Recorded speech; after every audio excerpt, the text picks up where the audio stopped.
வணக்கம் நண்பர்களே, நான் உங்கள் குடந்தை மகி. இந்த வண்டி ஸ்ப்ளெண்டர் BS6 மாடல். என்ன ஃபால்ட்டுக்காக வந்துச்சுன்னா, இண்டிகேட்டர் எரியுது, ஹாரன் அடிக்குது, உங்களுக்கு செல்ஃபு எல்லாமே வேலை செய்யுது, ஃபியூல் கேஜ் வேலை செய்யலை, எம்ஐ லைட்டு வந்து ஃபங்க்ஷன் இல்லை, சுத்தமாக எரியவே இல்லை. இக்னிஷி ஆன் பண்ணோன்னே நம்ம வந்து நியூட்ரல் லைட்டு அதெல்லாம் சைடு ஸ்டாண்டர்ட்லாம் கரெக்டாக எரியுதுங்கக்குள்ள ஏதோ வந்து 12 வோல்ட்டு கட் ஆகிருக்கு அப்படிங்கிறது ஒரு ஊர்ஜிதப்படுத்திக்கலாம் நம்ம. அதுவும் இல்லாமல் நம்ம லைனை செக் பண்ணுறோம். ஒயரிங் கிட்டில் வர லைன் வந்து இந்த பிளாக் கலர் ஒயர் வந்து அந்த சாவியை போட்டோடனே ரிட்டர்ன் வோல்ட்டு அது வரைக்கும் வருது. அதே போல் இந்த ஒயிட்டில் ப்ளூ கலர் கோடு போட்ட அந்த லைனில் பார்த்திங்கன்னா ECM சிக்னல் வரும் எம்ஐ லைட்டுக்காக. இது எல்லாமே கரெக்டாக இருக்குது. ஆனால் மீட்டர்கிட்ட தான் ஃபால்ட்டுங்கிறது அதை நம்ம கன்ஃபார்ம் பண்ணிட்டோம்.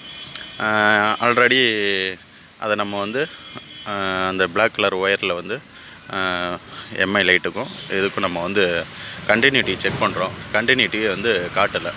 அதே போல் ஃபியூல் கேஜ் லைன்லேயும் அதை செக் பண்ணுறோம், கண்டினியூட்டி காட்டலை. அந்த பிளாக் கலர் ஒயர் வந்து உள்ளே கட்டாயிருக்கு. வாட்டர் சர்வீஸ் பண்ணக்குள்ளே மழையில் என்னச்சுன்னா அந்த தண்ணி உள்ளே பட்டு அந்த ஜாயிண்ட் வந்து திருவு பிடிச்சாப்புல இருந்தது. ஏன்னா ஒயரிங்கிட்டே அந்த அளவுக்கு மட்டமாக தயார் பண்ணிக்கிறாங்க. ஒரு காப்பர் ஒயரு திருவு பிடிச்சாப்புல ஃபங்கஸ் ஆனால் ரைட்டு, ஆனால் திருவு பிடிச்சாப்புல இருந்தது. சரி, அப்புறம் கட் பண்ணிட்டு ஜாயிண்ட்டு கொடுத்தோம். கரெக்டாக சப்ளை வந்து கிடைக்க ஆரம்பிச்சிடுச்சு. அப்போ மீட்டரை வந்து உள்ளே உள்ள அந்த லைனை வந்து நம்ம இன்சுலேட் பண்ணிடுறோம்.